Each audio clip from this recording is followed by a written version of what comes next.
Your Honor, the defendant is asking if this could be a no contest plea because he has a hazy memory of that day. If it's acceptable to the prosecutor, it's acceptable to us. That's fine.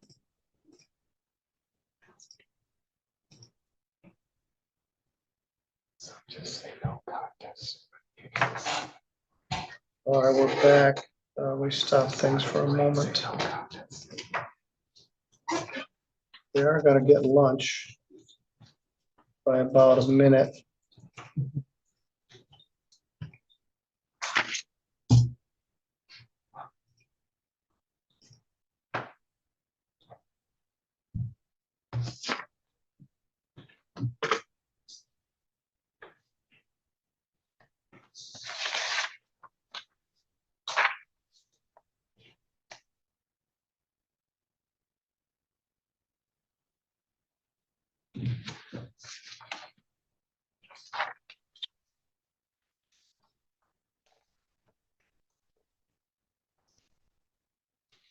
All right, our last case of the morning is People versus Bailey Cunningham. That's you, sir? Yes, sir. Mr. Cunningham, you're charged here with domestic assault or domestic violence. You've been patiently waiting your turn. You've heard me do a couple of these this morning. You've heard me go through the advice of rights. You've also filled out your waiver of the rights. Do you understand by hearing this plea, you'll be giving those rights up? Yes, sir.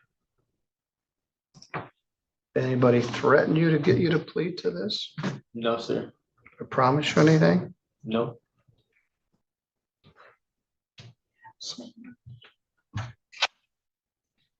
Take all of it.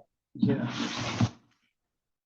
All right, Mr. Cunningham, the allegation is that you assaulted Hannah Green, someone you had a relationship with, in Constantine on New Year's Day, January 1st, 2021. That is a misdemeanor. It's punishable by up to 93 days in jail and a fine of up to $500.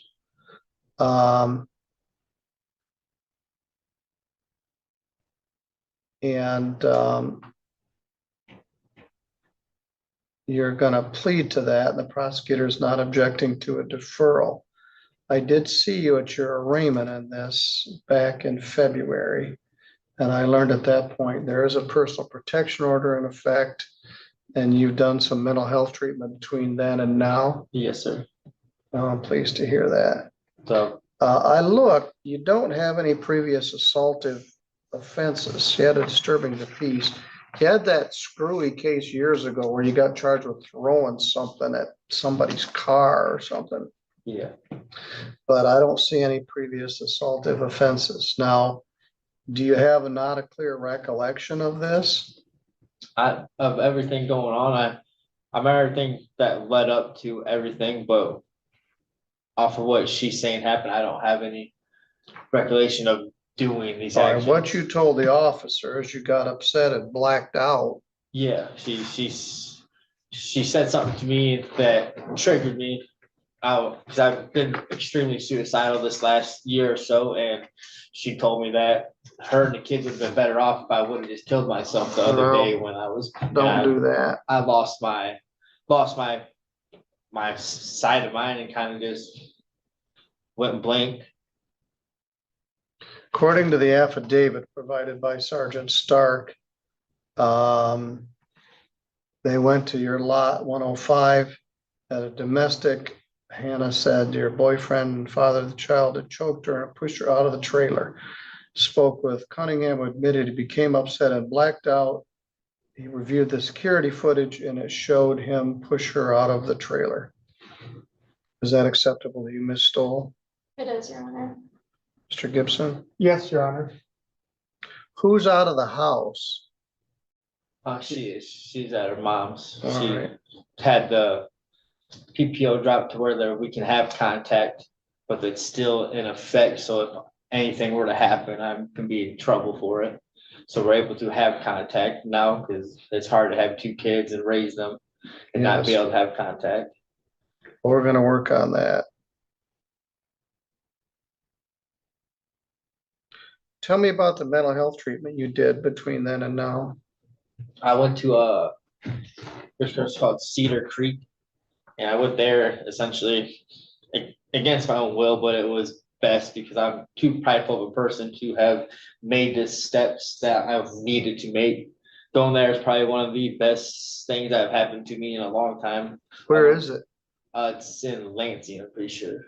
It's like an hour and a half, 2 hours away from here. It's called Cedar Creek Hospital. Very good. Paul, I set you for some sentences today. I don't know, I've got so many things we did, I can't keep them all straight, but let's see if we can set it at a date soon when you're set to be here. I think he set one of them for the 12th at 3 o'clock, and then the other one was all the way out to the 30th, I think. All right, can we set this for the 12th at 3 o'clock also? That would be fine with me. All right, I'll need the police report and victim input.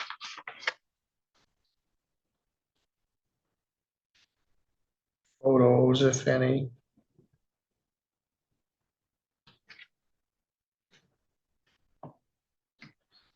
This is not 10 days out, it's 7 days out or 6 days out, but hopefully they can contact the complainant by that time.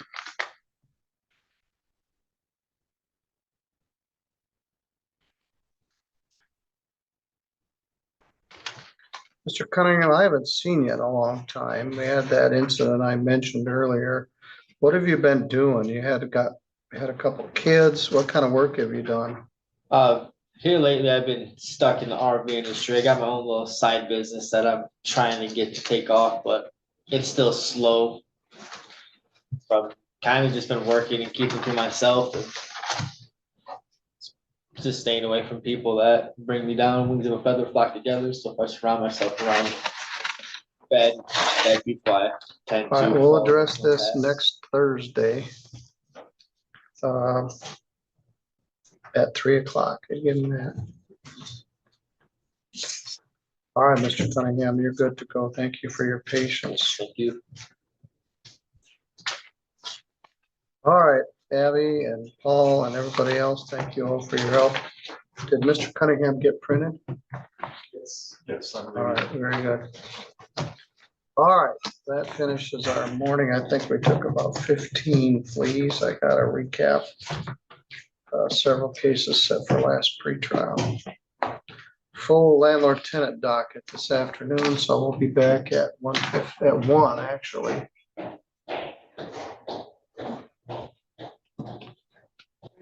Thank you. We're working on it. All right, that stops our morning. It's 11:58. So we did. In this courtroom hearing, the defendant, Bailey Cunningham, faced a domestic violence charge stemming from an incident on New Year's Day 2021 involving his partner. Through his attorney, he requested to enter a no-contest plea due to having a hazy memory of the event, which the prosecutor accepted. The judge confirmed that Cunningham understood his rights and that no one had pressured him into pleading. During the discussion, Cunningham admitted he had been struggling with serious mental health issues and claimed he blacked out after being emotionally triggered, while police evidence and security footage indicated he pushed the victim. The judge acknowledged that Cunningham had no prior assaultive history and had since undergone mental health treatment at Cedar Creek Hospital, which was seen as a positive step. The case was scheduled for sentencing at a later date, with the court requesting additional reports and victim input before making a final decision.